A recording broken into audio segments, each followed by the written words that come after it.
नमस्कार दोस्तों, स्वागत है आपका उत्तराखंडी भरत ब्लॉग्स में। मैं भरत बिष्ट, देवभूमि उत्तराखंड से। दोस्तों, आज का ब्लॉग थोड़ा सा अलग होने वाला है। इस ब्लॉग में मैं बात करूंगा पहाड़ की जो महत्वपूर्ण समस्याएं हैं। पहली तो है पलायन, दूसरा है रोज़गार के अवसर जो पहाड़ में ना के बराबर है। तो पलायन का जो प्रमुख कारण है वो इसलिए है कि जो पहाड़ के लोग हैं उनको रोज़गार नहीं मिल पा रहा है, तो वो जो है रोज़गार की तलाश में शहर से बाहर जा रहे हैं। अब सवाल ये बनता है कि क्या सरकार पलायन रोकने के लिए कुछ भी नहीं कर पा रही है।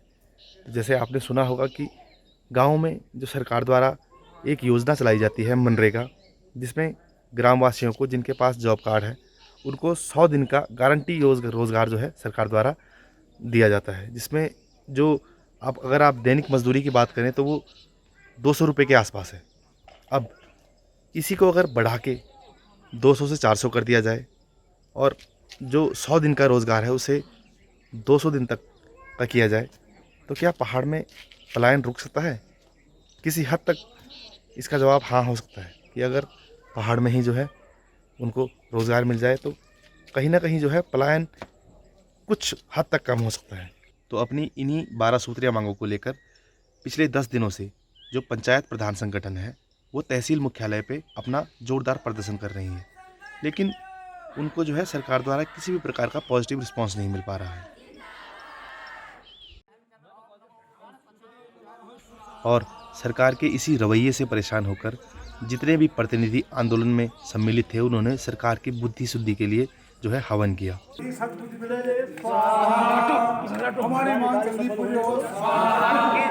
तत्पश्चात उन्होंने जो है नगर के मार्गों में जो है जुलूस निकालकर सरकार के खिलाफ नारेबाजी की, अपना रोष प्रकट किया। प्रधान संगठन जिंदाबाद जिंदाबाद, न सके जो मांगे पूरी वो सरकार नहीं है। उसके बाद सभी प्रतिनिधि तहसील मुख्यालय पहुंचकर उप जिलाधिकारी के पास उन्होंने अपना 12 सूत्रीय मांगों को लेकर ज्ञापन सौंपा।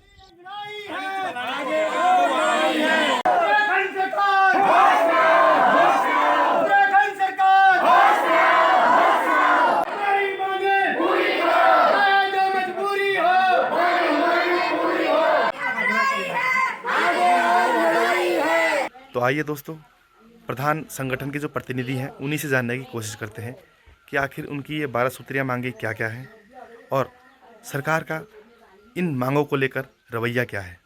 जिला स्तर पर भी हमारा धरना प्रदर्शन हुआ था और पुनः सरकार ने हमारी मांगे नहीं मानी तो एकता बिहार में हमने बहुत दिन तक धरना प्रदर्शन किया था और सरकार के विरुद्ध आंदोलन किया था। मुख्यमंत्री जी, पंचायत राज मंत्री जी और भी लोग शामिल थे। हमारा प्रधान संगठन उनसे मिला था, माननीय अध्यक्ष भास्कर संबल जी के नेतृत्व में, और हमें सरकार द्वारा 15 दिन का समय दिया गया था कि आने वाली कैबिनेट बैठक में आपकी मांगों पर विचार किया जाएगा और इसका कोई समुचित समाधान निकाल दिया जाएगा। किंतु बहुत खेद के साथ उन्हें कहना पड़ रहा है कि हमें दोबारा आंदोलन करना पड़ा और अभी भी सरकार जो है, सरकार का कोई प्रतिनिधि और सरकार द्वारा वार्ता की कोई पहल नहीं की गई है। मेरे मित्रों, आज 10वां दिन है। इसके पश्चात 12 तारीख को जिला स्तर पर हमारा आंदोलन होगा और पुनः प्रदेश स्तर पर हम आंदोलनरत रहेंगे। मेरे मित्रों, जो हमारी मांगे थी वो जनता से जुड़ी हुई और तृणमूल स्तर से जुड़ी हुई मांगे थी, जिसमें हमने कहा था कि कोरोना काल में बहुत से प्रवासी उत्तराखंड में आए हैं और इनको जो है 200 दिन का रोजगार हमें देना पड़ेगा, और जो मजदूरी सरकार इस समय 204 रुपये प्रतिदिन के हिसाब से दे रही है तो इसको 400 रुपये कर देना चाहिए। तभी जो है प्रवासी यहाँ रुकेगा और यहाँ के लोगों को रोजगार मिल पाएगा। जो दूसरी मांग थी हमारी, इसमें हमने कहा था कि पंचायत प्रतिनिधियों को बहुत कम मानदेय दिया जा रहा है। आप यदि प्रधान का मानदेय लगाएं तो 1500 रुपये मासिक मानदेय प्रधानों को दिया जा रहा है, जो 50 रुपया मात्र प्रतिदिन का होता है, जबकि ग्राम्य विकास विभाग की, पंचायतों की और भी विभागों की सारी योजनाएं पंचायतों से होकर गुजरती है। मनरेगा का सारा कार्यक्रम पंचायतों के माध्यम से होता है। प्रधानगण 24 घंटे काम करते हैं, उसके बावजूद मानदेय केवल 50 रुपये प्रतिदिन है, जबकि हम देखते हैं कि विधायकों का, लोकसभा सदस्यों का, राज्यसभा सदस्यों का मानदेय बहुत ज्यादा है। तो हमने ये मांग सरकार के सामने रखी थी, लेकिन इसमें अभी तक सरकार द्वारा कोई भी कार्रवाई नहीं की गई। इसके अतिरिक्त सरकार द्वारा फरमान जारी किया गया है कि CSC सेंटर को प्रतिमाह 2500 रुपये का भुगतान करें, जबकि 14वें वित्त, 15वें वित्त और राज्य वित्त का जो हमारा काम है वो अभी ज्यों का त्यों पड़ा हुआ है। इसके अतिरिक्त हमारे पास 15 वित्त की जो कार्य योजना हमारी बनी है, राज्य वित्त की जो कार्य योजना बनी है, उसमें हमारे पास तकनीकी सहायक नहीं है और कंप्यूटर ऑपरेटर नहीं है। इनकी नियुक्ति के लिए भी हमने सरकार से अनुरोध किया था, किंतु इस पर भी कोई कार्रवाई नहीं की गई। श्रीमान उप जिलाधिकारी महोदय गैरसैंण महोदय, निवेदन इस प्रकार की आपको अवगत कराना है कि विगत 10 दिनों से पूरे उत्तराखंड में प्रधान संगठन द्वारा प्रत्येक विकास खंड में धरना व तालाबंदी का कार्यक्रम लगातार जारी रहा है, परंतु शासन प्रशासन द्वारा इस पर आज तक कोई ठोस कार्रवाई नहीं की गई है। महोदय, हमने जो 12 सूत्री मांगी थी उसमें हमारा पहले 2-3 बिंदुओं को मैं आपके समक्ष रख देना चाहता हूँ। पहला बिंदु था कि कोरोना काल में बहुत सारे प्रवासी बाहर से आए हुए हैं और आए हैं तो गाँव में जो है सरकार की मंशा भी रही है कि हम पलायन को रोकें। हमारी ये मांग थी कि मनरेगा सरकार द्वारा चलाई जाने वाला एक एक्ट है, तो हम मांग कर रहे थे कि जो प्रवासी बाहर से आए या जो गरीब व्यक्ति इसमें रोजगार के लिए आवेदन करता है उसको 100 दिन के बजाय 200 दिन इसका जो है श्रमिक दिवस बढ़ा दिए जाए। और वर्तमान में जो 204 रुपये सरकार द्वारा जो है सम्मांश दिया जाता है, तो इस सम्मांश को जो है 400 कर दिया जाए, क्योंकि महंगाई भी इतनी है और जो अन्य क्षेत्रों में जो मजदूर काम कर रहे हैं उनकी 500 से कम नहीं है, तो इससे काम की गुणवत्ता भी कम हो रही है और मजदूरों का शोषण भी हो रहा है। हमारा ये मानना है। दूसरी जो बात इसमें हमारी मांग में थी कि बहुत सारे राज्यों में जो है पंचायत प्रतिनिधियों का मानदेय बहुत अधिक है। अब वर्तमान में उत्तराखंड में 1500 रुपये जो है पंचायत प्रतिनिधि प्रधानों को मानदेय दिया जा रहा है, जो प्रत्येक दिन के हिसाब से हम लगाएं तो 50 रुपये बनता है, जबकि प्रधान को सारी योजनाएं, सारे डाटा, सारी सूचनाएं प्रधान के माध्यम से होके जाती। इसके अतिरिक्त शासन प्रशासन को भी जो हम गांव के झगड़े, छोटे मोटे झगड़ों में जो है चाहे आपदा हो, इस दौरान हम अपना संपूर्ण 100% योगदान देते हैं। तो हमने कहा था कि हम ये मांग नहीं करें कितना देना है, हम कह रहे हैं एक सम्मानजनक मानदेय हमें दे दिया जाए। इसी प्रकार अभी निदेशक पंचायती राज द्वारा उनका जो है एक टाइप हुआ है, सरकार का एक टाइप हुआ है CSC सेंटर के साथ। उन्होंने ये कहा कि CSC सेंटर के माध्यम से ग्राम पंचायत की जो काम होंगे CSC सेंटर के माध्यम से किए जाएंगे। उसमें चाहे हमारे प्लानिंग को अपलोड करना है, बिल वोचर को चढ़ाना है या ऑडिट होना है, और प्रत्येक माह प्रत्येक ग्राम पंचायत जो है 250 रुपये CSC सेंटर को देगा, 2,500 रुपये देगा। किंतु विगत 6 माह से CSC सेंटर द्वारा कोई काम नहीं किया गया है। तो अब ग्राम पंचायत किस आधार पे CSC सेंटर को जो है इतना पैसा दे? हम ये मांग कर रहे हैं कि ये पैसा जितना भी होता, अब यदि लगाया जाए पूरा उत्तराखंड में 2 करोड़ 40 लाख रुपया जा रहा है। इससे हम कह रहे हैं कि यदि एक न्याय पंचायत स्तर पे लगभग 30 या 32 हज़ार रुपये एक न्याय पंचायत से जा रहा है CSC सेंटर को, इसमें हमें हमारे पास जो है जेई नहीं है, इसमें केंद्रीय वित्त में और राज्य वित्त में की योजनाओं को चलाने के लिए हमारे पास कंप्यूटर ऑपरेटर नहीं है।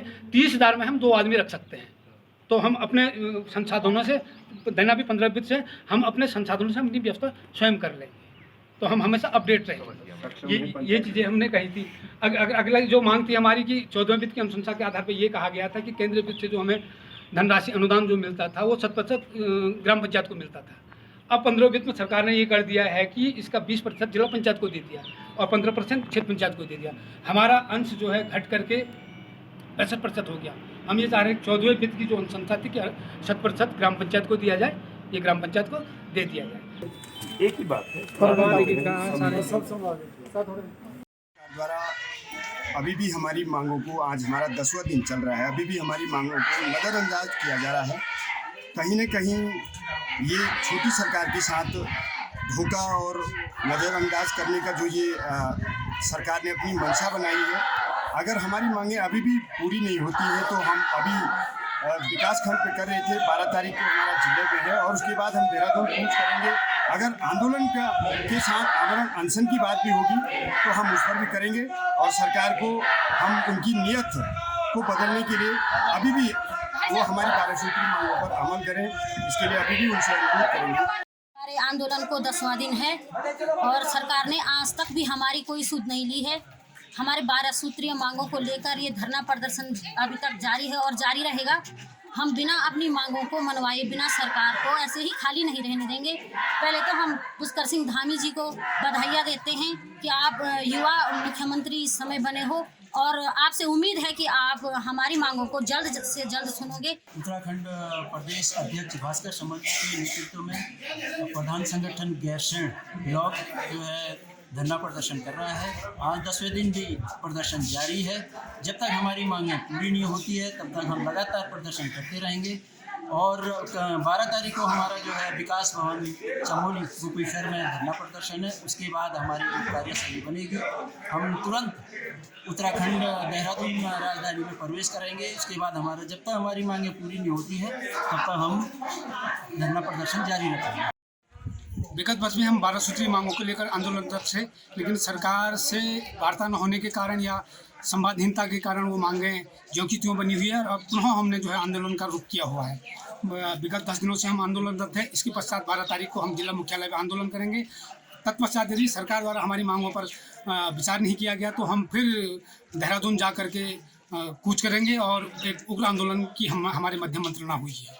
हमारी 12 सूत्रीय मांगें अभी भी पूरी नहीं होंगी तो हम 12 तारीख को जिले में अनशन करेंगे, धरना प्रदर्शन और तालाबंदी करेंगे। और उसके बावजूद भी नहीं होगा तो उत्तराखंड सरकार तक देहरादून हम पहुँचेंगे।